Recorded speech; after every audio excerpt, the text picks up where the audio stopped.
Southern Vangard Radio. This is DJ John Doe, and to the left of me is my man.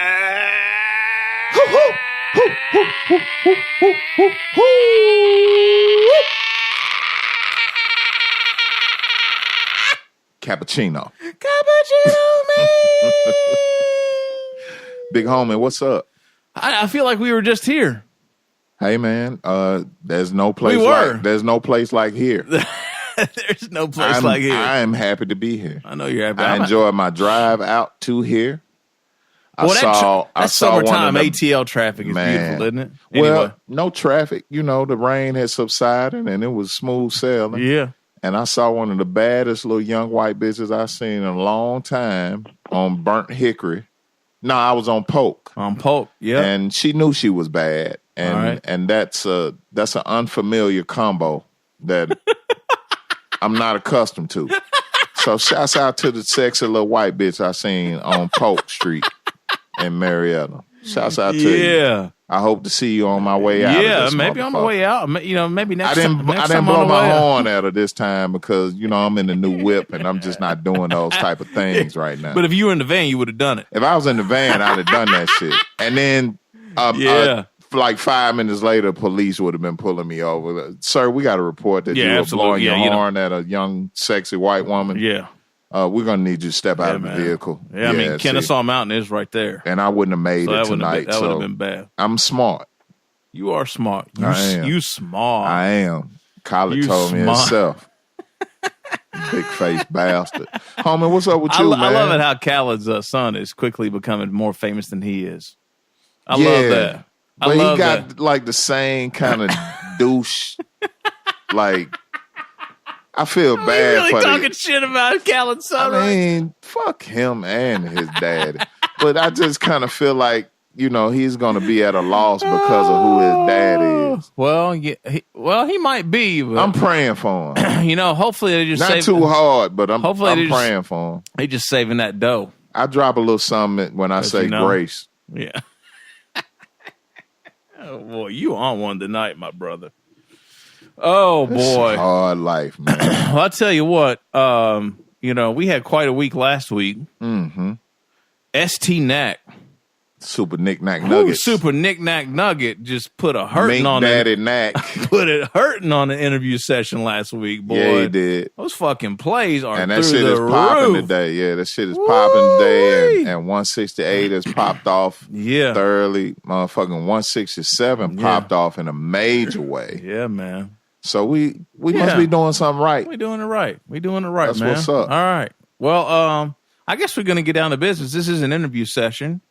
We're recording a few days early this week because my ass is getting ready to be on vacation. And so am I. And so is Meeks. And we're both happy as a motherfucker about that. And we're trying to be proactive for y'all. Yeah. So you're we're welcome. trying to get it done. So you know, we're recording a few days ahead of schedule. And we managed to find a lovely interview guest tonight. But before we get into that, this is the first time you're listening because you're a fan of said guest, maybe. And I am. Me too. And or you just stumbled across this lovely podcast. This is Southern Vangard Radio. Yes. We drop twice a week. Yes. On Tuesdays, it's a hip-hop mix show. One of the greatest mix shows of all time. Yeah, of all time. It really is. Based on the DJ primarily. The DJ and just the exemplary commentary from my co-host here, Mr. Meeks. Let's get one thing straight. Why, thank you. Let's get one thing straight. If this guy right here was not with me doing this shit would not be even a quarter of the podcast. He lies. The podcast would be that much greater. We'd probably be talking about 10 to 20,000 plays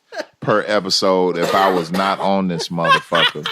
But what it is I balance the unbalancedness of this whole shit. So you have that aspect. Exactly. Yes. Exactly. And then on Thursday. Yeah. So exemplary hip hop mix show on Tuesday. Yes. And then on Thursday, we have an exemplary interview session with an MC or DJ or behind the scenes person, A&R, type something or another, security guard, whatever. Yeah, security guard, weed carrier, whatever it may be. Whatever it may be. That's on Thursday. So make sure you subscribe because we drop twice a week most times. On SoundCloud, Mixcloud, Stitcher Radio, and Apple Podcasts. Then we have some affiliates that help us out with the message as well, don't they, Meeks? Yes, atlhiphop.com, iamclassicrawradio.net, Return of the Boom Bap, WRBB, all three of those in Atlanta. And then we venture out to the West Coast with Soul Public Radio and our homeboy X-Ro. Yes, sir. Yeah. Twice a week Meeks, twice a week Doe. Southern Vangard Radio. It's that twice a week goodness. Yes. All right, without any further ado. Fellow Tennessean. Fellow Tennessee. It's country tonight. It's a country tonight, it's man. A country. Hey! It's a country night tonight. This it. And this person we got the most infamous Buck Dudley. We got Buck Dudley. Right, we got that one. And we got Spending Grubby Paws. We got Spending Grubby Paws. Grubby Paws, man. Yes. Grubby Paws, man. But this one rolls off the tongue just as easily because we got Jake Palumbo.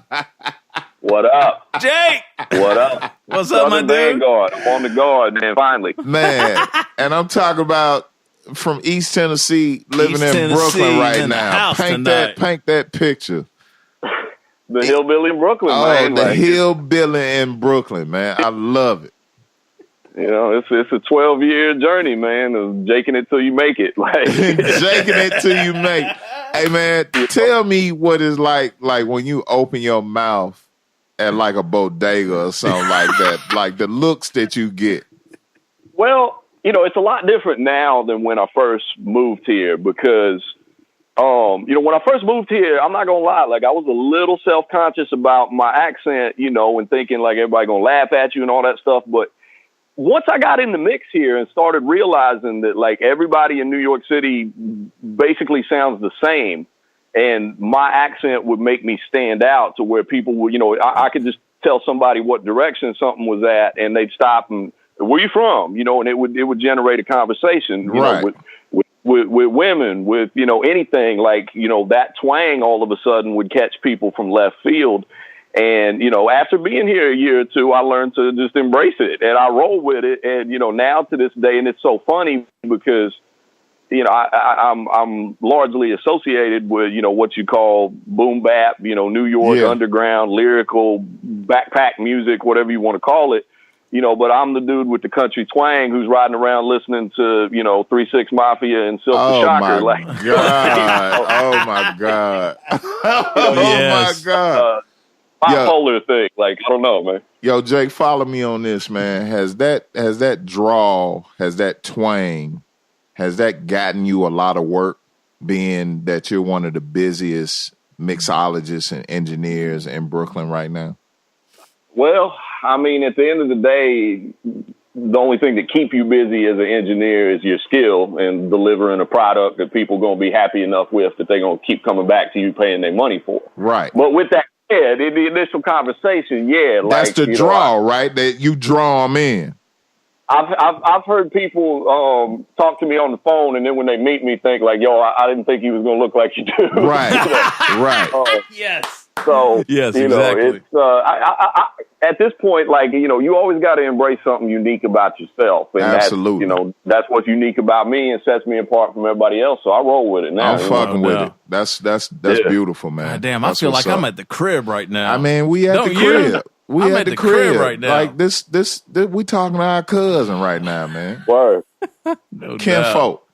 So Jake, we've been chatting over the years, just, because we have mutual, friends and, we're all kind of, like you said, kind of in that same circle of, music and, people that we all kind of fuck with. But, more importantly, you reached out recently because you got a new project dropping. So, I don't want to get lost. I don't want that to get lost in the sauce. So let's talk about that, and then maybe we can go back and get into some history shit. Shouts out to Ruste Juxx. Yeah, man. word. So why don't you just set us up for the new project, and then we'll dig in a little deeper after we cover that.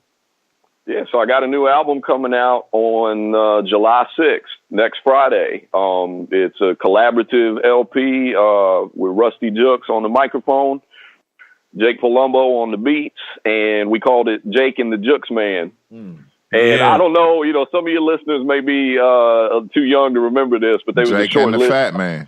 Yeah, there was a short-lived cop show in the 80s called Jake and the Fat Man. No doubt. the album had been done, and we were sitting around like we had a finished album, but we didn't know what to call it. And that kind of popped in my head, and we laughed about it and was like, word, that works. And Billy Bonks, who did the album cover, really did a good job in translating kind of the vision, of how we were, check that cover on my Instagram if you ain't seen it yet. But dope. Anyway, Ruste, I've always been a huge fan of, everybody in the Boot Camp Clique and everybody in Duck Down Records, and I've been fortunate enough to work with, just about all of them. But Ruste was a dude that ended up in my studio a few times. My studio was in Manhattan for 7 years until they sold the building last year, and I had to move my operation to Brooklyn. But the building that my studio was in, there was another studio in the building that all the Duck Down used to record at up at Dan the Man spot. And so a lot of those dudes ended up coming down to the basement a lot of times to do a feature for somebody else or something like that. Somebody was recording with me. And me and Ruste just got cool. And, I started playing him beats. And, he appeared on my last album. He was on the song Exoskeleton, which also featured Tech from Smith & Wesson. And the scratches actually on that song was done by my man DJ Danger out of ATL from Psyche Origami. Oh, shit. I ran out the Danger. Yeah, man. He worked for Complex now, so he ended up popping over at my studio to come shoot not to get off topic, but I'd done a show with Psyche Origami in Johnson City, Tennessee 11 years ago. Before I moved. Wow. And so they came by, Complex came by to tape this Black Sheep documentary at my studio, and all of a sudden he was like, Jake Palumbo? I was like, Dave? And so that's how he ended up doing the scratches. Oh shit. That's really? Crazy. Now, wait a minute. What song is this? What song is this again? It's Jake Palumbo, Exoskeleton. It was off my last album, Jake Until You Make It. It features Ruste and Tech from Smith & Wesson. So that was the record that kind of kicked off me and Ruste working together. And then, we'll get into it later, but I have an album coming with Elder Sensei later this year from the Artifacts, and Ruste did a verse on that. And, I just started playing in beats, and we kind of committed to doing an EP. And it just flowed so much and was so easy that, before we knew it, like he's real fast in the booth and I was real fast on the boards. And usually the beats he picked would be the first or second beat that I played for him. And so it just came together so quick. We were like, let's just do an album. And, one of the things I like about it is it's 12 songs, but it only clocks in at like 34 minutes. Like we in and out. Oh, shit. Okay. It's no filler, it's no wasted time. Right. It's no skits. Hold on. How many joints? 12. 34 minutes. Yeah, 12 songs. Now see, this is an interesting predicament that we're in right here, Jake. I know where you're going, and we are going to go into a rabbit hole right now. So here's that's less than 3 minutes a song. Yeah. Well, here's the thing, Jake. Here's the thing that I've had an issue with here as of late. And I've been very vocal about this on my social media platforms. Not that I'm fucking anybody. And Jake, we know you talked about this shit too. So let's just get to it. So my I have an axe to grind here recently or lately with the idea that all of these 7-song projects that have been dropped from a particular producer are albums.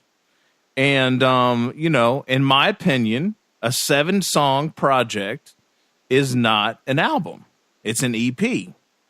Right? So but here, this is different. I've never thought about this. This is so timely. It's so weird how the universe works. Yeah. Because if you've got 12 songs, right? That's absolutely an album. That is an album, but it's not, it's still, how long did you say it was, Jake? 34 minutes? Yeah. That's an interesting predicament. Wow. That's interesting. So why did you guys do that, Jake? Is that just the way it came? Well, just real quick, those 7-song albums, they may identify as albums, but they ain't. Yes. Thank you. They're EPs. I definitely agree. There you go. But, I don't know. I think it was just a matter of you've only got it feels like as humanity declines and idiocracy takes over, like you have a shorter and shorter window to get people's attention. Excuse me, can you say that one more time, please? That is very profound, and I need to hear it again in my own ears. One more time, please, Jake Palumbo.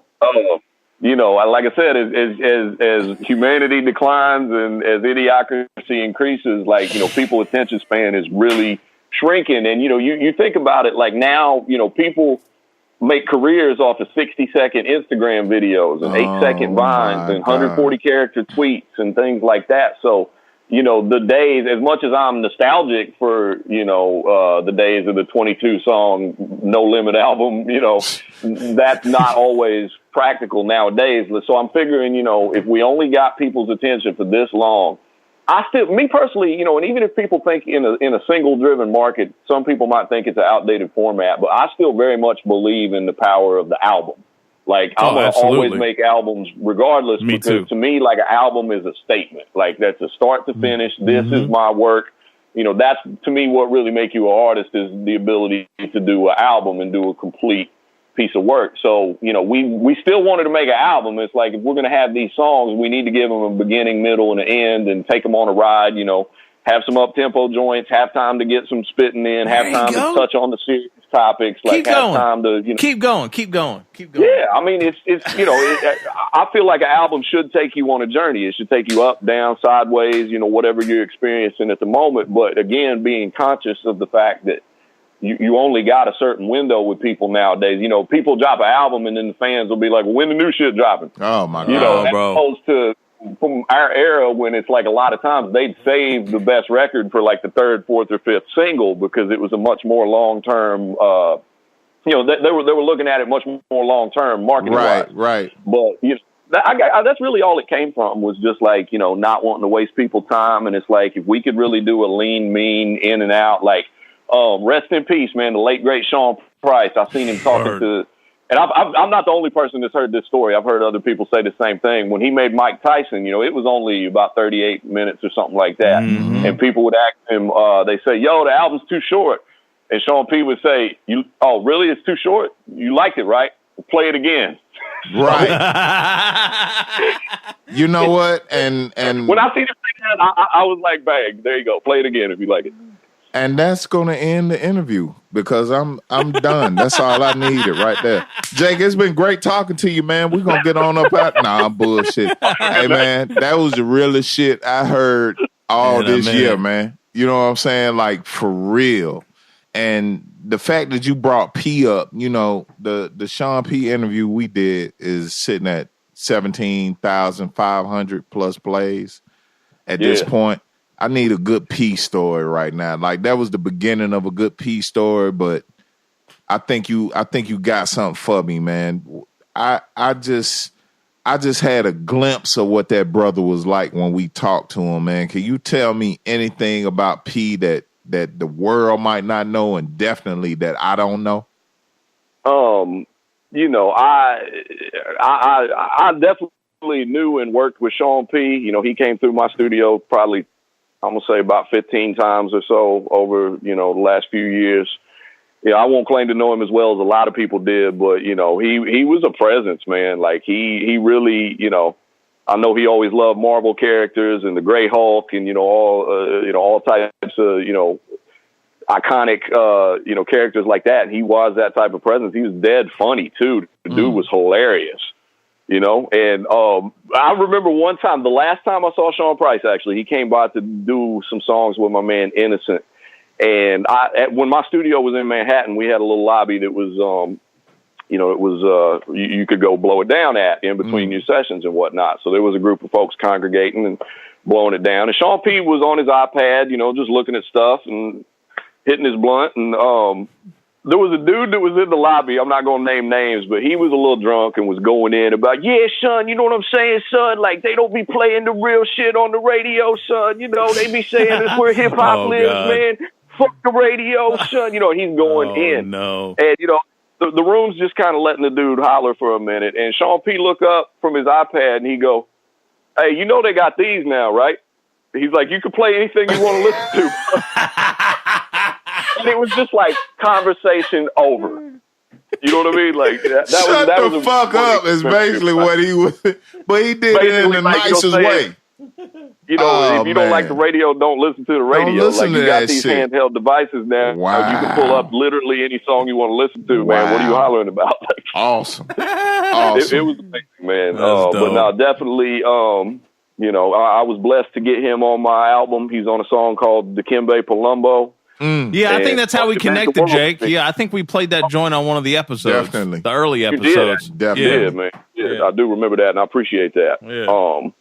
You know, that was, you know, it unfortunately, you know, it became fashionable for a lot of people to say afterwards, but like I say, of sound, body, and mind, man, Sean Price was my favorite rapper. You know, from the time that, no doubt. you know, I around Monkey Bars, Jesus Price Superstar, when I first really got up on his music, like he was my favorite rapper. Like my alarm in the morning used to be Onion Head to wake me up. You know what I mean? That's real. It was, you know, it was definitely an honor to get to work with him and to know him, you know, in the capacity that I did. Dope. So definitely.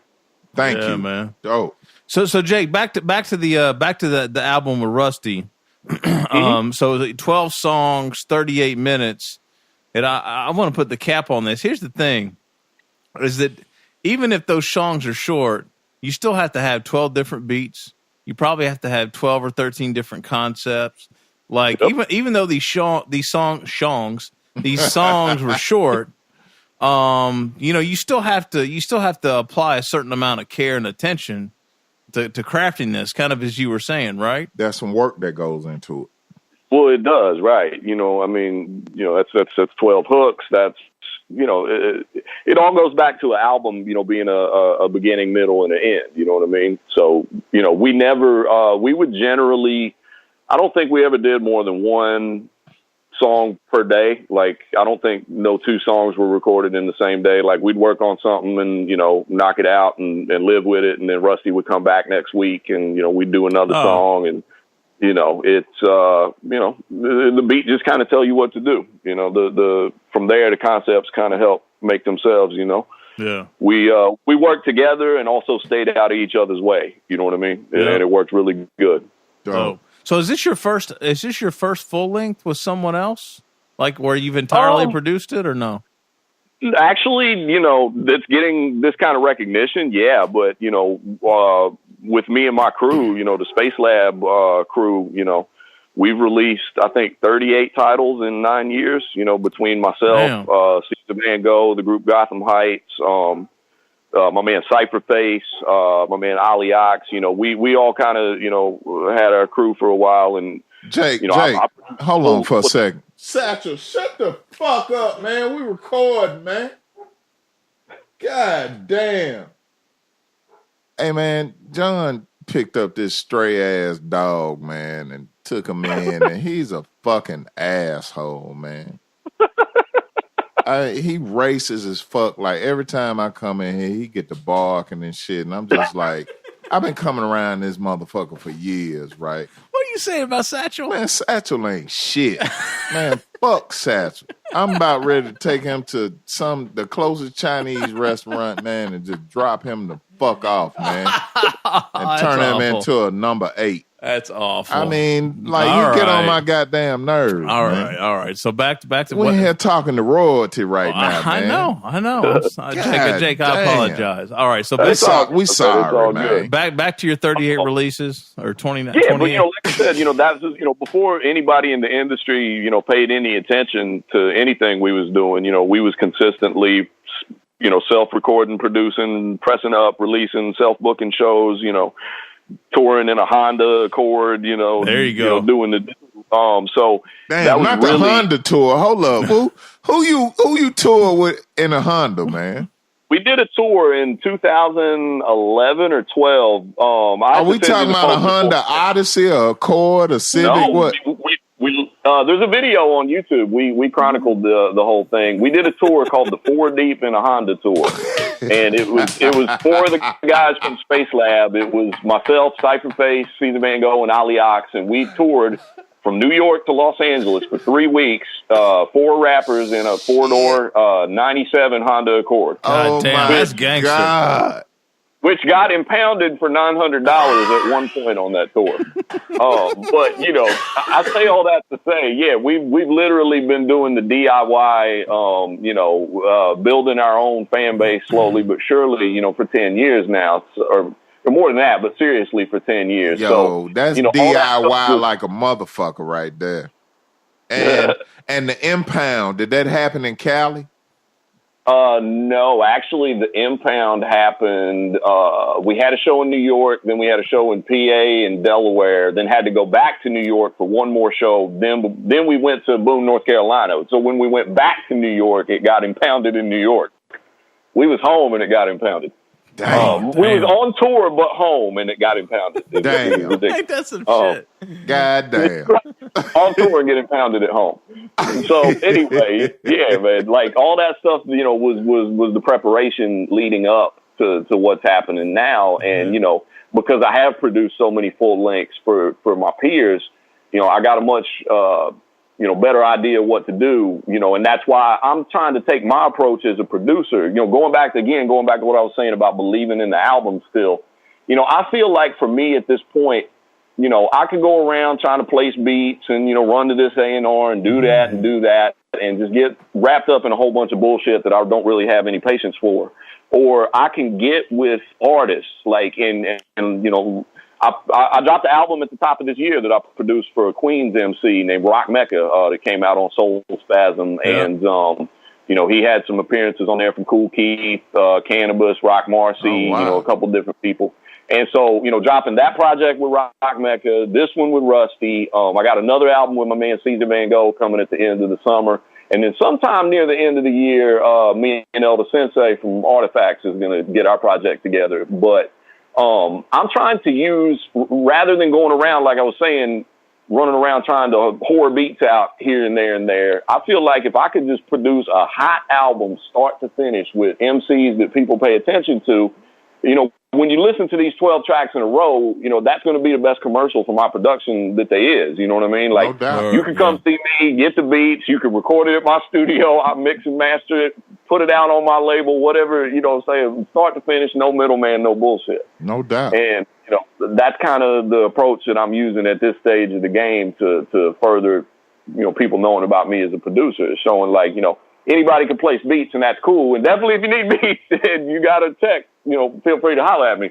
But, you know, I feel like by crafting a real project with a real artist and using that as a showcase for what I can do is going to, at my point in the game is going to be, you know, the best way to wake up folks that's sleeping, I think. Yeah, shouts out to Roc Marciano, man. Yeah, word. For real. Remember Meeks? It's a dope album, man. Yeah, word. So, remember Meeks when we were talking to Future Wave about, and Daniel's son both, about how they got together and why they've taken the approach that they've taken. And it was very similar to what you just said, Jake, in that, you know, you could be out here driving yourself crazy trying to get, you know, production placements and giving away beats for free, and people are doing all this, you know, beat leasing shit and all this stuff.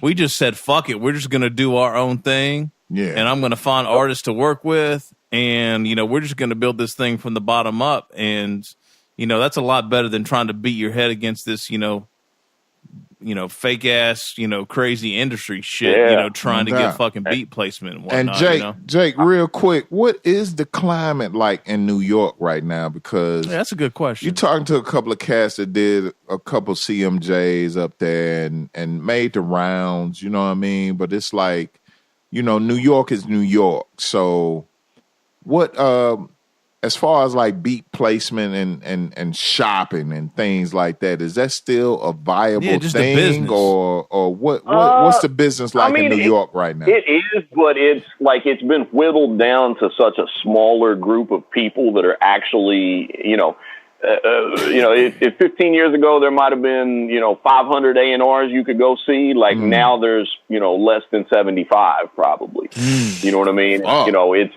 the entire microcosm has just shrunk. You know, it's talking in the major label world and stuff like that. You know, the microcosm has shrunk significantly, and there's a big division of, you know, it's almost like the 99% and the 1% in that aspect. And, you know, it seems like the folks that are surviving are the folks who know how to find a comfortable place in the middle and swim. You know, as far as the scene and stuff like that, you know, we have had a bad experience in New York with a lot of our key venues closing down. You know, like which ones? Name them, Jake. Oh, I mean, a bunch of them. You know, Southpaw was a huge center for quote unquote underground hip hop. You know, it's gone. They just closed BB King's was the Madison Square Garden of what we. Oh, right, yeah. It was the biggest. You know, Times Square. You know, bright lights, big city type venue that would actually book our genre of music, and they just closed because they can't afford their rent no more. Yeah, didn't Rick Ross shut that place down? Wasn't that the last show there? The last show, yeah. I think he was the last show. So, you know, BB King's is gone. I'm forgetting, you know, what was Despot's show place? Is that still open? What was that place called? Santos is gone. That place is gone. It seems like I've been to Southpaw. Like, I remember that. Is gone. Who is gone? There was a place in Brooklyn called Sputnik that used to book a lot of hip hop shows. It's gone, you know. So we have less and less and less places to perform at, and that's even become a division to where like there's a few key spots. Like there's a place called the Delancey. You know, it's not the biggest place, it's not the fanciest place, but they host a dope hip hop show every Wednesday. It's free. It's usually, you know, legit names on the bill. You know, it tends to be either, you know, big ticket concerts or like pay to play artist showcases. Those are everywhere. You know, where you get 35 artists on the bill and they all paid $150 or whatever it was, and they get 5 minutes on stage to perform their song, and it's 35 of them, and as soon as that person performs, the people that came with them leave, and you know, it's all you know, so that's why like we still do shows in New York periodically, but you know, if I had to rely on performing in New York City, I don't think my live show game would not exist. Like we literally, you know, we go to places like Tucson, Arizona. We go to Dover, New Hampshire. We go to Portland, Maine. We go to you know, Boone, North Carolina. Like, you know, and I've also found too that a lot of times when you go to these smaller towns, like, you know, even though I just painted the New York City show scene as dismal, like, you know, there's 15 shows we could go to tonight. Like, we was actually on our way to go to the Duck Down Barbecue tonight, but it got rained out. Dude, I can't wrap my head around the fact that you just basically alluded to the New York live performance scene is dead. That's crazy to me. It's not dead, but it feels like it's on life support sometimes. God, damn. You know, and some of that, you know, I blame on the infrastructure, and some of that I blame on the scene itself because, you know, people not doing business correct, you know, people being cheap, everybody in the show trying to get in for free because they rap too. Like, you know, it's a bunch of different things. But, you know, I say that to say, like, even with it being dismal, like, you know, literally tonight, you know, there's 10 shows you could go to if you want to go see a show. But when we go to these smaller towns and more off the beat, you know, places that like I just named, you know, we may be the only hip hop show that come in that month. Oh yeah, and it's live as a motherfucker in there. And that's what I mean. Like, you know, people come out because, you know, I'm from Johnson City, Tennessee. I know what it's like for there to not be nothing to do. You know what I mean? Hell yeah. You know, you know, if a show comes into town, you know, most people are going to go check it out. And there just seems to be a deeper appreciation. Like, man, you came all the way out from New York to rock with us. And I find that when we leave that town, those people continue to follow you on social media and stick with you and stuff like that. So we still perform in New York on, you know, I'm literally actually, as I literally, it's, life is ironic. As I just sat here and told you, in my opinion, the New York live scene is on life support. I'm actually getting ready to do one of the biggest shows of my career next week, the day before my album comes out. Talk about it. One of the last remaining, like, you know, quote unquote, big venues in New York City that still books, you know, our type of music is the Highline Ballroom. Roc Marciano just sold it out a few weeks ago. And so we're going to be performing there. It's an all-star lineup. It's Cassidy, my man Raz Kaz, Ruste Juxx. It's myself. my man Kambada, and an artist coming in from Ghana named Kwao Kessie. Wow. So yeah, we rock it. I literally been waiting the whole time I've been in New York for 12 years. I've been waiting to rock the Highline Ballroom. Wow. And, you know, just never was a big enough draw or whatever it was, you know what I'm saying, you know, to get my phone calls returned. And, you know, we about to rock that next Thursday, a week from today, actually. So you and Rusty, or? The Highline is where they do the smack battles and shit, right? Yeah, absolutely. Yeah, okay. So that's you and Rusty, Jake, at the Highline? We're actually both doing solo sets, like, wow. But you know, I'm gonna end up coming out doing his set, I'm sure. That's dope. That's dope. Yeah, that is dope. Good for you, man. Hell yeah, that's dope. That's ill.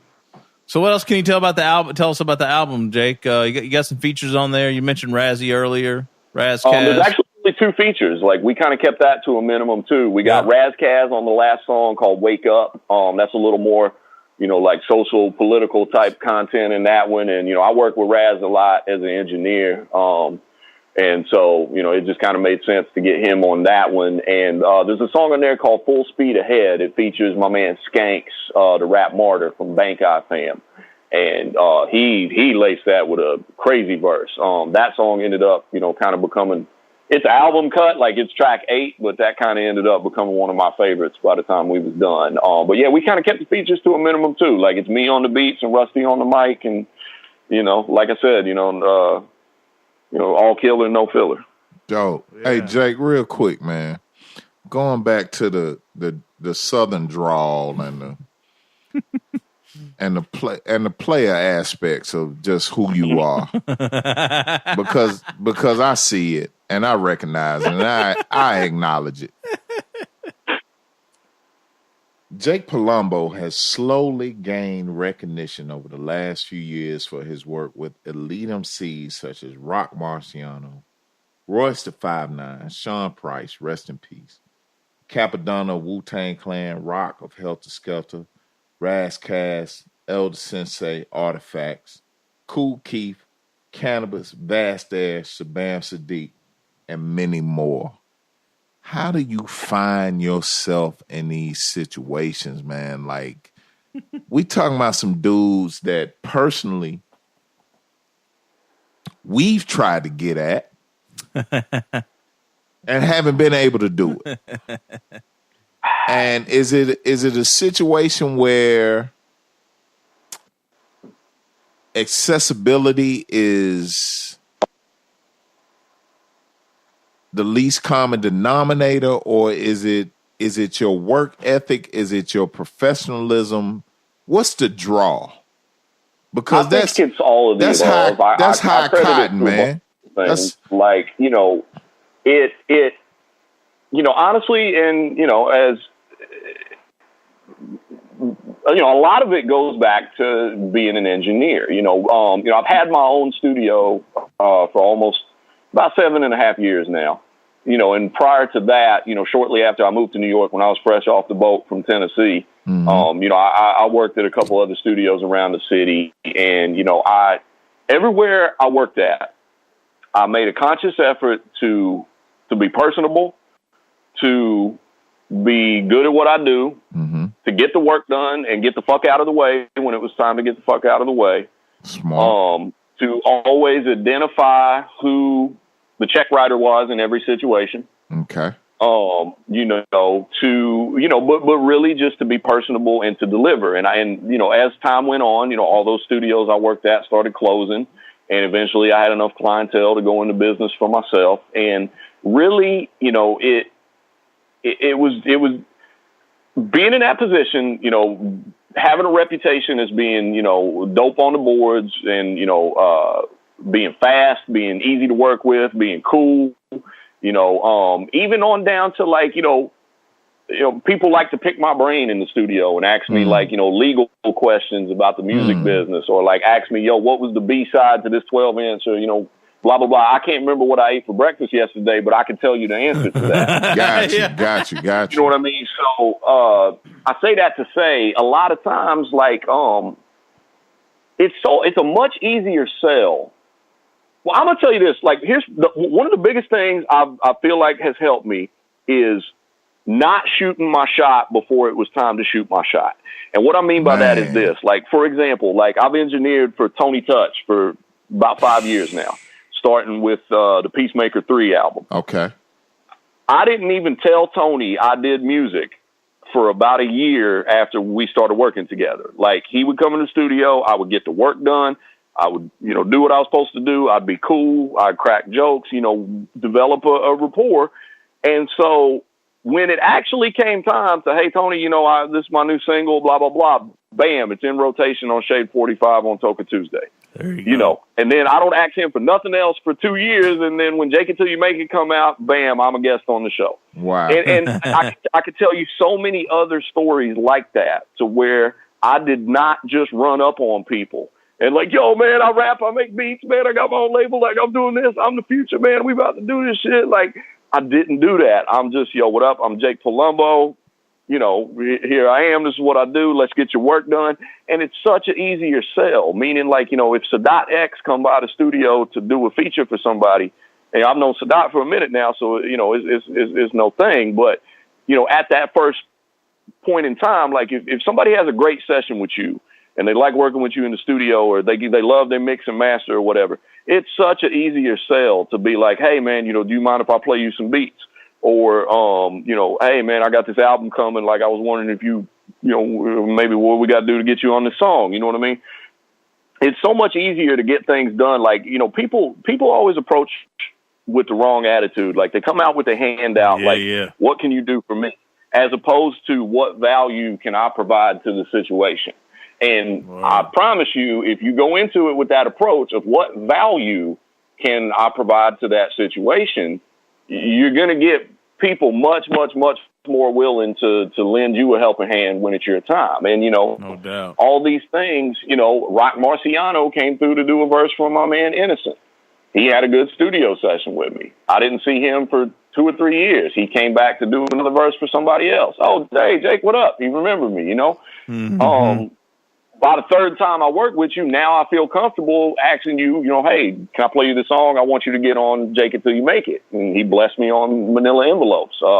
Word. And Innocent ended up doing the chorus on that song by proxy because they were there to work. You know what I mean? Yeah. So it's, just, it definitely is making sure you're in the right situations. But at the same time, like, you got to be patient. You got to think of the long term, because this business is very small. Like, when I first moved to New York, I thought like the music business was this vast sea of like 3,000 people, and it's the same 500 people.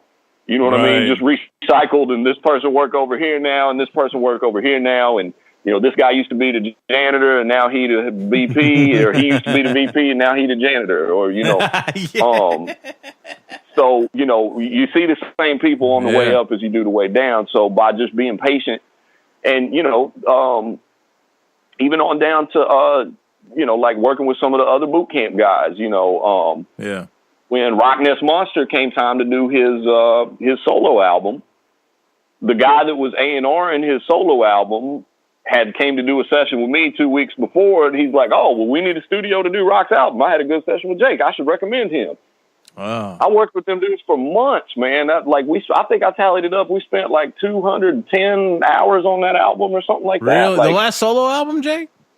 Rock Ness AP. I engineered really? most of that album. Yeah, I didn't. The only song I didn't work on the Wu-Tang song. There's a Wu-Tang song on there that did it out in Staten Island, but most of that album was recorded at my studio. God damn, that's a good sounding album, Jake. Oh, thank you, man. But like I said, same thing, because I did this, session for this guy, and he's working with this other guy, and he's like, oh, well, I had a good session with this dude. Bam. And then Rock's like, oh, I know Jake. Yeah, and man. Cha-ching, you've got a deal. So, and again, I'm just using these people as examples because, but I could tell you that same story in a bunch of different formats, and sure. And like I said, I've been pursuing this hard for, 12, 13, 14 years now, and I'm just really reaping the fruits of my labor in the last 3 or 4 years. Yeah, totally. Where do you think you learned?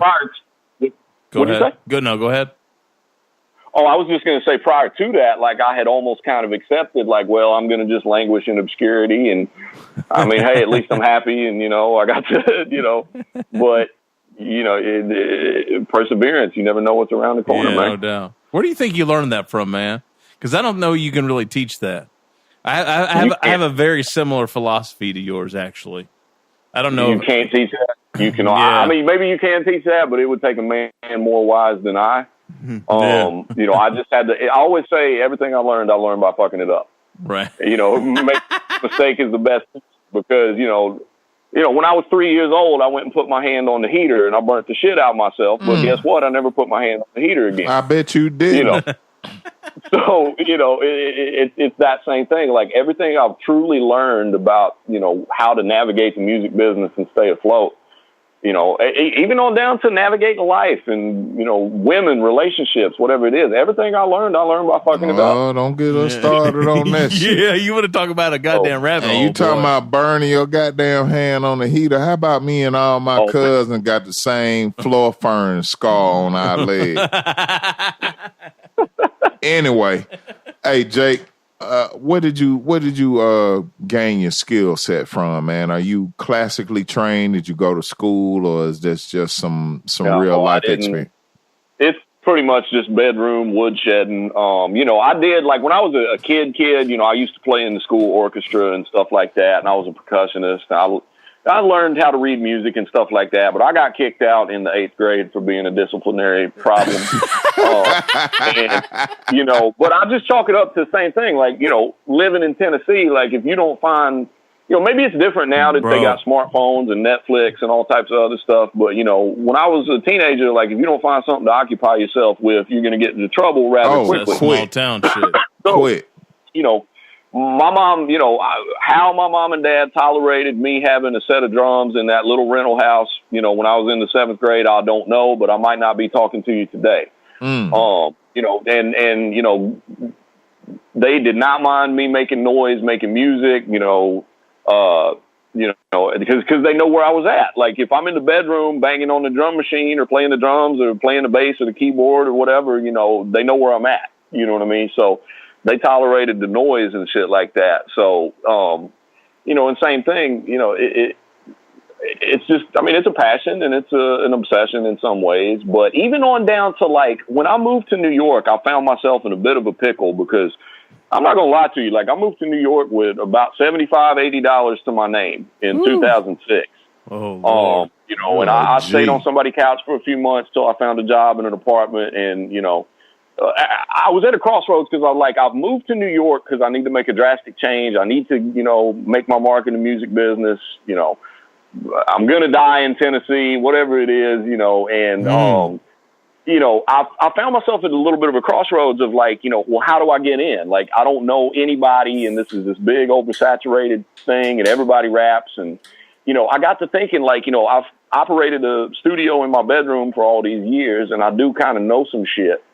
Initially, I wanted to go to audio engineering school, but even though I was approved for financial aid, that was not happening because they want their cash up front, and I ain't have it. So I got to thinking, and I was like, when you finish audio school, they call it job placement, but it's actually internship placement. Right. And so, you get placed in an internship, and it's up to you to parlay that into any kind of paying work. No doubt. So I got to thinking, I was like, what if I just skip that step in the debt and just get an internship somewhere? There you go. And then, I already know some stuff. I just need to work under some OGs and, learn the rest of it. And that's what I did. I was the oldest intern there. And, so even learning the studio shit, like it's funny. A lot of my studio clients will always ask me, hey, did you go to school for this, blah, blah, blah. And I'm like, nah, right. I just, I recorded session after session after session after session, and I made a whole bunch of mistakes, and I learned from them. And so man, it's crazy. all self-taught, like from the, everything. That's crazy. How'd you get into this music shit, Jake? Your family big into music growing up, or what's your story there? My mom and dad had a real big vinyl collection. When I was a baby, I used to chew on their vinyls, which I feel like had some sort of chemical reaction. And it's why I got crates of records taking up space in my house. Had vinyl records for a teething ring. Get the fuck out of here, man. I mean, that's what I started on. But, they had real wide musical taste. Like, my dad was into a lot of prog rock, and, my mom listened to everything from Cat Stevens to Black Sabbath. And your parents are East Tennessee hippies, dude. Yeah, no, absolutely they were. Okay, all right. Wow. Yeah, I know that deal. I know what Wow. what that's about. You know, I just and again, I credit it to growing up somewhere where there wasn't a lot to do. Like, you got to find something to occupy yourself. And in the '80s in Tennessee, like, I could put on records all day and stare at the cover and listen to the sounds and, you know, read who the bass player was or you know, whatever it was. You know, and that was how I kept myself occupied. And then, you know, by the time I became a teenager, when that translates over into hip hop, and, you know, a good skill to have in hip hop is the ability to dig through the crates and know who the different musicians were and all that. I'm like, well, I already know that. So yeah, no doubt. You know, it became you know, it was an easy transition in that aspect. You know what, Jake? I had an interesting experience, believe it or not, and the only time I've told this story was actually on 91.1 FM here on Georgia Tech Radio. And funny enough, it was Rodney C. Rodney C. Believe it or not, that asked me the question. Huh. And I can't remember exactly how he framed it, but it was basically like, more or less, how did you know you wanted to be a part of hip hop? And the one single thing that I can think back to, oddly enough, we're talking about East Tennessee here, is that in 1984, we were on like a little like weekend family vacation trip with my mom and dad, my sister, and the World's Fair in Knoxville, Tennessee was going on. And that is you remember that, Jake? I was a baby, but you were a baby. Sun Fair. Yeah, but you know of it, I'm sure. You know of that. I definitely know. I mean, World's Fair Park's still there. Yeah, exactly. Yeah, yeah, exactly. Yeah. So well, shit. I mean, fucking 1984. I was what? How old was I then? 6, 7? 7. I was 7 then. Man, 84. I'm 13. There you go. All right. Anyway, so please edit that out. Yeah, I will. I'll edit that out. Anyway, went to the fucking World's Fair, and that is the first time that I saw someone b-boying in person live. I saw that they had the fucking cardboard down, had the fucking, you know, had the whole shit on, had the Adidas shit on. And while, you know, I am the last person that you would ever find fucking ever thinking about trying to do some shit like that, dude, when I saw that in person, dude, I fucking locked in. Yeah. And that's just so ill to think about that. And when I told the story on Georgia Tech Radio, there was a guy there that was actually from New York, like, you know, 70s, 80s, saw the whole hip hop shit come up, but he just happened to be in Knoxville at that time. Wow. And he knew what I was I'm getting the chills talking about it. He was there at the same time and was at the World's Fair in fucking 84, man. It's just so ill. Like, you know, Jake, you're from the fucking sticks of East Tennessee. And here I am from the sticks of fucking Kentucky. Man. You know, and just like, how does that even fucking happen, man? That is just the strangest shit, man. That's hip-hop, man. It's the power of hip-hop, Yo, man. so like, ill. you know, my, you know, again, like I said earlier, you know, I've been collecting records and music and fascinated with different music since I was a baby. But when I was in 1994, I guess, I was probably about 12, and I used to mow my grandmother's lawn, and I'd give my little $10, $15 or whatever it was every week, and I would pretty much always take it down to Camelot Music in the mall and buy somebody's tape. And so I had seen the Public Enemy Takes a Nation of Millions to Hold Us Back sitting in the rack for weeks, and it was like that tape was staring back at me. Like when they in the jail cell, and I was just like they were looking back at me, and I didn't know what the album sounded like, you know. And eventually, like after the 4th week, I was like, you know what, I'm buying it. Oh shit! And I took it home, and I told Hank Shockley this when I met him at the AES convention a couple years ago. I ran into him at the Audio Engineer Society convention in 2014 or 15. But I told him this. I played that tape so many times that the actual tape snapped in half. Like I still have to this day. So, you know, it was at the time I was very much into a lot of punk rock music, and I really liked the message, you know, of breaking down the establishment, of, you know, self-empowerment, of, keeping your body and your mind clean. I didn't start dirtying up my bloodstream until I was about 21. But anyway, I just really liked that message at the time. And when I heard Public Enemy, it was saying the same thing, but it just seemed so much more powerful and effective. And I was like, this is what I would put on the front lines of fighting the war. And that album blew me away. And so, I would go to my grandma's. I ain't have cable until I was probably a junior in high school. But my grandma had cable, and I would go over there and watch MTV Rap. Oh, yeah, grandma. And, I think what really pushed me, as a matter of fact, I know what pushed me over the edge was, in 97, for my birthday that year, I asked my mom and dad to get me to Wu-Tang Forever. Because you got to understand, Wu-Tang did not make it down to my neck of Tennessee the first go-around. We didn't find out about Protect Your Neck till later. But I had seen MTV News thing about the Wu-Tang Forever coming up soon, and I was like, I think I need that album. And so I asked for that album for my birthday that year. And mom and dad got it for me, the double disc, and I whipped that album open like it was a comic book, and Triumph and all that shit. I was literally running around my bedroom, bouncing around walls. And when I started reading up and putting two and two together and finding out okay, the RZA's the guy that makes the beat. Well, hey, I know I could probably do that. I know how to use a drum machine and play a couple different instruments and blah blah blah. And that album, if you're asking me what the moments that told me I needed to be in hip hop, that, it was definitely the Wu-Tang.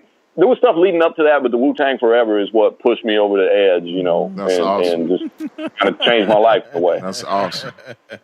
I remember when the Wu-Tang Forever shit came out, we was kind of salty and jaded about it, man, because we was like, yeah, it's cool, but but you had been known about it, right? Man, I mean, we had the 36 chambers. Yeah, you were just expecting that just fucking 36 chambers. I was just looking for that shit, man. That's good history right there, though.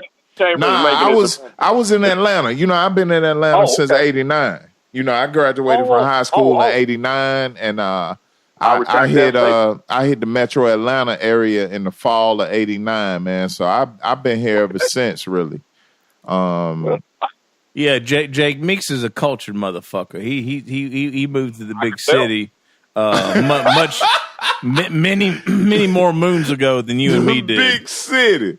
Yeah. Man, fuck Atlanta. And he's from Memphis. He may be country, but he's still from Memphis. Yeah, we're from the goddamn sticks. And don't get it twisted. I didn't start in Atlanta. I hit Marietta, Georgia was my first stop. So let's not get all the way out there. But I can tell by the way that Meeks say Maine that he from Memphis. Oh, hell yeah. He say Maine like a Memphis dude, man. People don't understand, Maine, to really put the right inflection on Maine, you got to be from Memphis. Totally. Look here, man. I'm Memphis till the day I die. You better not put me in no Georgia soil when I check out. I got to go back to M-Town, man. That's a motherland right but there. Actually, I'm not even going in the soil. You gonna burn me the fuck up. I'm not playing them goddamn games. I'm not finna be worm meat. I ain't finna be doing none of that. I'm gonna be sitting in a goddamn vessel on somebody's shelf. Probably my mama or my daughter, my oldest daughter, one of them. But I ain't playing that worm meat game.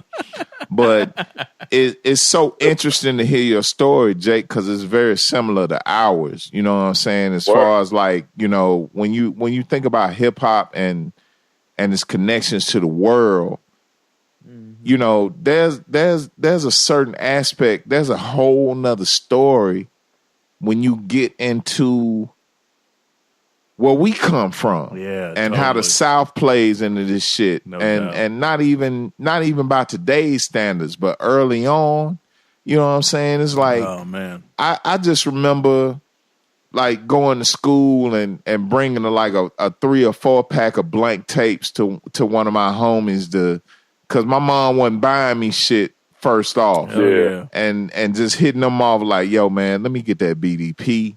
And let me get that motherfucker Schoolie D and whatever else you got, because my mom wasn't buying that shit. Nah, man. All my shit was dubs, man. But when she got into it and started instigating my shit, Christmas '88, Big Daddy Kane, Biz Markie, the list goes on, and the rest is history. You know what I'm saying? It's just like when I had her locked in, and you know, I can't even start at '88 because I come from a time where we used to roll up in the record store on a weekly, and they had all the fresh shit, the 45s and the 12 inches right behind the counter.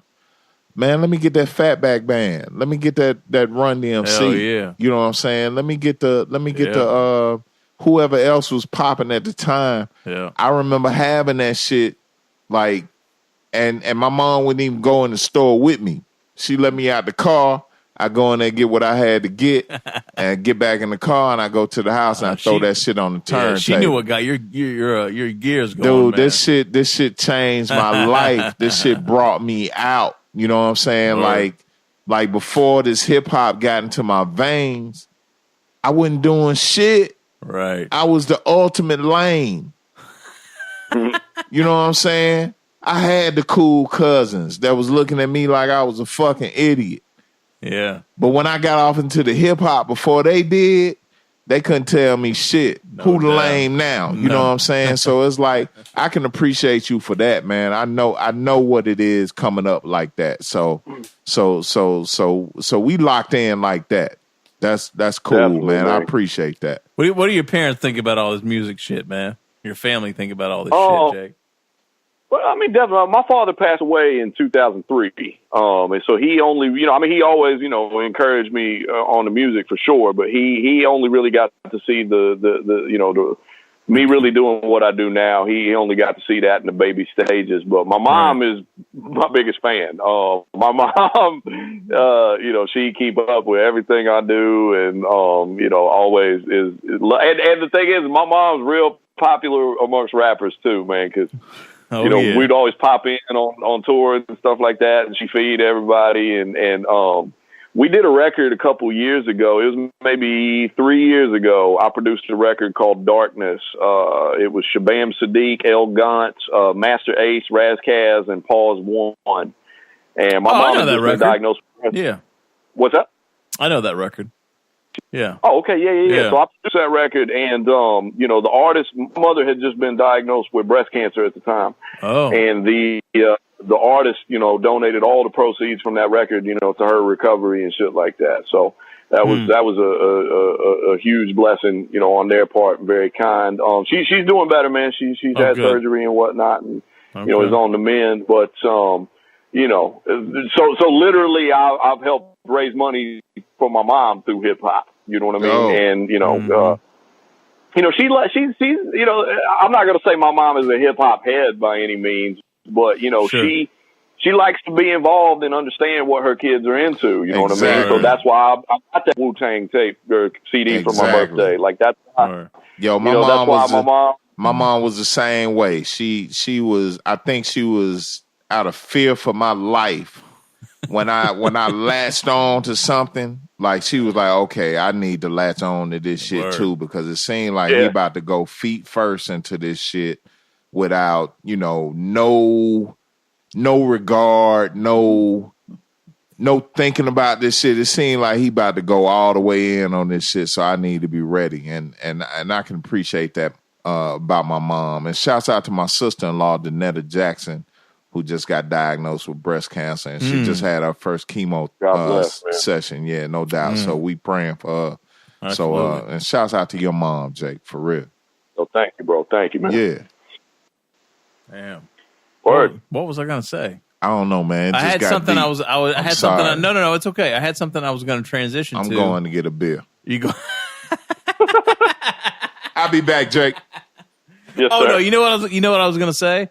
I was gonna say, like, she's got to have your mom's got to have one of those moments where she's like, Jake, when's that nice boy Shabam Sadiq gonna come by the house again? That sure is a nice fella right there. I want to make him some scrambled eggs and some bacon. And what you're not that far off, actually. No, I'm sure. Shabam is actually one of her favorite rappers. Oh, really? Okay. No, I'm not even joking. She took a picture because Shabam liked to drink wild turkey, and my mom liked to drink wild turkey, and they connected on Facebook, talking about drinking wild turkey. And, obviously, Shabam has had breast cancer in his family, too. That's part of why, they were as gung-ho about, helping out with that record and whatnot. So Shabam and my mom loves Shabam. But yeah, it's funny. My mom country, she got an accent that puts mine to shame, so, her pronunciation of Ruste Juxx is pretty dope. She did a drop for Rusty. You done a drop for Rusty? Well, we should have, man. But no, she was chastising me the other day because I hadn't sent her a SpaceLAB shirt yet. Oh, okay. I've been selling my merch and whatnot, and she ain't get one of the new shirts, so I'm in trouble. SpaceLAB logo's ill, man. Who did that? You did that? No, I did not, man. One of my old partners back in Tennessee, Jack D, drew that. He actually originally drew that on a napkin in 2004, I'm going to say. Oh. And then it's just kind of morphed and, stayed with us. I got it made into a chain a couple years ago. And, there you go. That's the logo we stuck with, man. It started on a napkin. Shit's hot. So you got more joints coming up with your crew here soon? Like in 2018, 2019, or definitely. Me and Caesar Van Gogh definitely have another album coming, and Cypherface is always staying active. We're gonna start working on a couple projects with him. And like I said, I got an album with Elder Sensei from Artifacts coming later this year. We about 75-80% done with that. The same thing, we both got a bunch of different projects. He's got the XL album with Sadat coming up, and, I had the thing with Russ in a couple different projects. So we kind of, it'll probably be the end of the year when that come out. But gotcha. We got a couple dope features on that one, too, man. We got, Sadat's on it. We got John Robinson.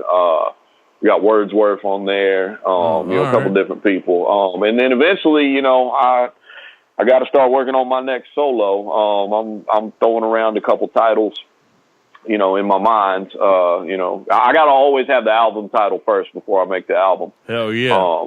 That's the whole concept in the visual, right? Yeah. Exactly. It's the clincher. So when I came up with Jake Until You Make It, I knew what the album was going to sound like after that. You know what I mean? Hell yeah. So, but I definitely want to start on another solo. It's just, all the production stuff, it kind of keeps me busy in the meantime, because I'll be taking a while to make solo albums sometimes. I nitpick stuff a lot. When it comes to doing features for people, I'm at a good point where I can just hear the beat, write and do what I do. But when it comes to my own albums, I'm really bad about nitpicking stuff. And I was going to ask you, how do you split your free time up, man? Because you're in the lab all the time, mixing and engineering, I don't know. What do you do, man? You just kind of go with the flow and just, pick where the creativity kind of takes you, or how do you manage that? A lot of times, now that I'm in my new studio and I'm in Brooklyn and I'm not paying that Midtown Manhattan overhead every month, I've been able to lighten my workload as an engineer a bit, which has really helped me in working on my own stuff. Because, I had a awesome studio. It was a block from Madison Square Garden, but it cost me my arm, leg, and both balls every month. Damn. So both of them. That's part of why. Damn. Yeah, man. Every month, man. But that's why Jake Until You Make It took 3.5 years to make, because I'd be engineering for 10 or more hours a day, 6 days a week. And then, when I'd get done, and that was just to pay the bills, you know what I mean? And to handle all the projects. And, I'd get done and be like, well, I realistically got, 2.5 more hours before I fall asleep. Can I write a rap real quick? Can I make a beat real quick? What can I do today before I crash out? And that was kind of how it got made, of just me trying to do whatever I could do today. Even if it was just making one beat or starting on a verse or whatever it was, I just try to give it something every day. And it took a while, but at the same time, you know, I listened to that album, you know, a year later, and, you know, it's still jamming to me, you know. Jake, I was going to ask you, man, are you like, as far as like other engineers in the city and what, are you high? Are you strategically priced or what you say? Yeah, I'm definitely high. I said I'm high for a chunk of the day. Definitely high. What was the question? No, I'm price wise, like I would say I'm for a man as busy as I am. I would say I'm pretty affordable, actually. Like that's what's up. You know, the thing is like, yeah, I even made a video about this on my Instagram a couple months ago because somebody had written in and asked me what should they charge for the engineering services, and there's so many different factors. You know, your skill level, your resume, you know, how busy you are, you know. But at the same time, you have to make what you do affordable. I think, like, and I said in that same video, I said, is my skills worth $100 an hour? Probably so. Is that a realistic price for me to charge in 2018? No, it's not. You know what I mean? Because, you know, you could charge that, but guess what? Like only 2% of your clientele is going to be willing to pay that price. You know what I mean? So, you know, I would personally say that, you know, I'm fair. I mean, I make a good wage for what I do, but I think I'm actually one of the more affordable engineers in the city. This is all you do, right? I knock on wood. I'm about to walk over to my dresser right now and knock on it. In November, it'll be 10 years since I had a 9-to-5. Man, that's goddamn good for you, Jake. Hell yeah. I've been a 100,000-aire and I've been a hobo, but you know, and I'll make the next album the 100,000-aire hobo. But you know, I've seen the bottom of that life and the top of that life, and like I said, it's all about trying to find a comfortable middle. You know, but you know, praise the Lord, knock on wood, you know, in November, it'll be 10 years since my last day job closed its doors and I got laid off at my job the same week I got my first paid session because I'd been interning at the studio and one of the engineers quit and they're like, well, Jake, we think you're ready, you know, but then that studio went out of business 2 months later. You know what I mean? So it's like, I've always had to learn to adapt and, you know, keep it moving. And I found that even before I was in business for myself, when I worked at studios, I would always make personal contact with the client. They would call me directly to book instead of calling the studio. And then guess what? When I got to move, I'd mostly take them people with me. You know what I mean? But again, you know, I think I am one of the more affordable engineers in the city for the experience and skill level. And that's why, you know, and if anybody's listening right now, you know, if you need mixing and mastering, you know, my studio in New York, but I mix and master for people all over the world. Hell yeah. That's you know, what's up. You send files in and, you know, we got PayPal and all that stuff now. Like, you know, you ain't got to necessarily be in New York to work with me. Cool. How much did moving from Manhattan to Brooklyn play into you being affordable? Well, I mean, actually, my prices my prices have stayed the same pretty much for about the whole time I've been doing this. But what did happen though is that when I moved to Brooklyn, a lot of the clients that I couldn't stand, I hated their music. It was, you know, whatever it was, you know, I was able to dump a lot of those people. Okay. Because I would come to Brooklyn. You know, I slashed my overhead by a lot. So again, you know, I can now just mostly, I still get some bullshit every now and again, but I can mostly just work with people I enjoy working with. And, you know, it don't cost as much to be me as it used to. So that's now giving me freedom to work on my own music because, you know, it takes my breaking point to pay the bills is lower. So that's why I've been more prolific this year than I have been in the last couple of years. You know what I mean? And I love it. You know, and you know, even the work I'm doing is, you know, a lot of these people are my friends too. Like, you know, I got J57 in the studio tomorrow. Dope. You know what I mean? So it's like, you know, to be able to pay your bills working with your friends is amazing. No doubt. Jake, what you consider bullshit these days? It don't even have to do with, you know, people may jump to interpret that as, you know, me saying mumble rap or, you know, skirt or whatever. But, you know, I have young boys that come into the studio that do that type of music that take their craft seriously and they, you know, they nitpick stuff and, you know, they treat it, you know, so I can't shit on that at all. Like, it's just like, I will literally, you know, in the past, like, people come in and pay the hourly rate and all that, and, you know, they'd be drunk, or they've literally never rapped before in their life, or, you know, that's the worst. You know, it's like bad American Idol auditions. You know what I mean? Like, my God. You know, you get people that want to sing and they tone deaf, or, you know, pants on the ground. Hey, you can fix that, right? You can fix that. You can fix that, right? You can't fix that shit. That's literally, you hear that all the time. Like, oh, you know. You can't fix that shit. Ain't a toolbox big enough. Craftsman don't make that shit, man. Sears is on the way all the way out. You can't fix that shit. God damn. Sears and Roebuck. God damn. Yeah, to me, you know, again, I don't even have to. You know, I get some people that come in every now and again that, you know, I may not even necessarily like their music, but they take it seriously and they put their real effort into it. And, you know, I will go just as hard for them to try to make them walk out of there happy as I will for the music that I really enjoy. You know what I mean? What's up. Yeah. Because ultimately, if that artist walks out happy, they're gonna walk back in with another bag later on. You know what I mean? No doubt. So, no doubt. You know, and you got to get that bag. Exactly. Bills don't pay themselves, man. No doubt. No doubt. Yeah. Well, so Jake, we could talk literally fucking all night long. We could be here till probably fucking midnight because we kinfolk, man. This a family reunion right here. This supposed to go down like this, man. Like I need to know how cousin Ann and Lil Willie is doing, man, right now. But I don't want to get into all that, man. We had enough of your time, man. This shit could go on forever. Part 2 of the Jake Palumbo conversation coming up on Southern Vangard. That's got to be live. Get ready for that. That's got to be live. That's got to be in the studio. I got to come down there and rock with y'all. I'll come down to Georgia, man, for part 2. That's what's up. So Jake, if you can just leave everybody with where they can go to support you, where they can spend some money on you, you know, where to get the new record, all that shit. You know, we'll just leave it like that. And, you know, we'll let you get about your night, man.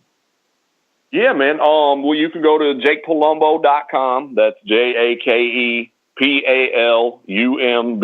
jakepalumbo.com. I'm on all social media at Jake Palumbo. I'm on Instagram, Facebook, Twitter, you know, everything.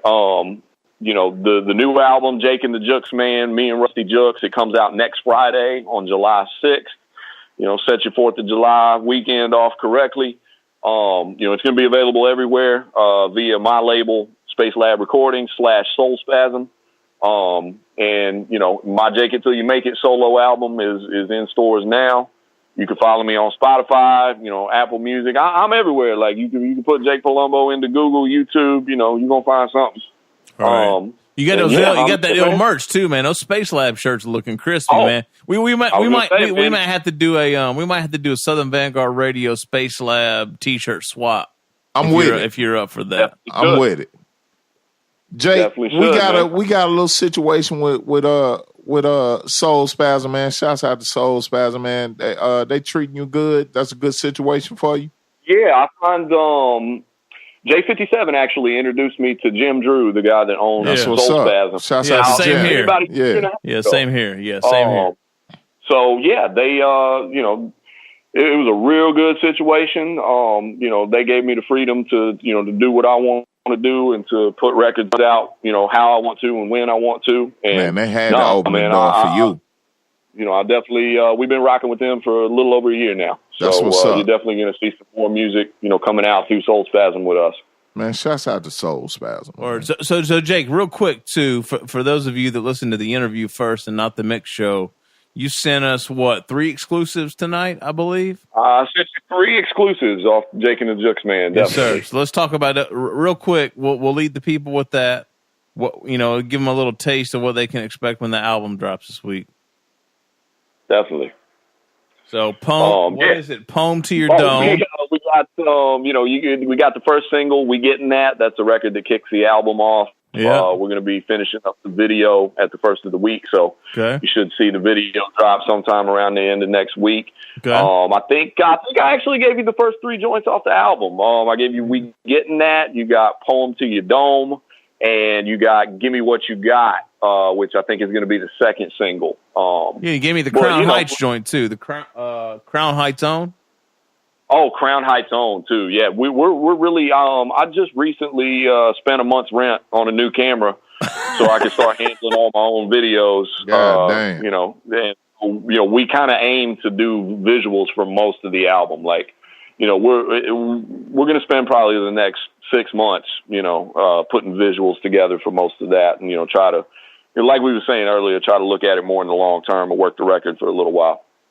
All right, beautiful. So, all right, man. All right. So dope. Man, Jake, thank you, dude. Yo, I really appreciate you having me, man. I had a great time. Yeah, no man. Doubt. We appreciate you, and man. I'm gonna come back. I'm gonna come down there for part 2. We're looking for you. Oh, we're gonna hold you to that. We're looking for you, man. We're gonna bake cornbread and all kinds of shit when you show up, man.